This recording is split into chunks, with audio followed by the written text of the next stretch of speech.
सखी गोखले ही मराठी कलाविश्वातील लोकप्रिय अभिनेत्री आहे.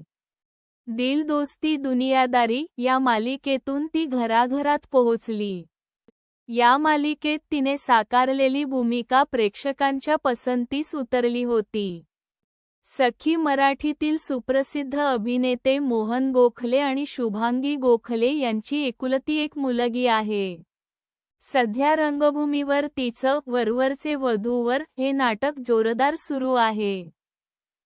सखी गोखले सोशल मीडियावर प्रचंड सक्रिय असून त्या माध्यमातून चाहत्यांच्या संपर्कात राहते. नुकतेच अभिनेत्रीने इन्स्टाग्रामवर तिचे खास लुकमधील फोटो पोस्ट केले आहेत. या फोटोशूटसाठी तिने डेनिम स्कर्ट परिधान केला आहे. अभिनेत्री या फोटोंमध्ये अतिशय सुंदर दिसते आहे. तिचे फोटो नेटकऱ्यांच्या पसंतीस उतरले आहेत.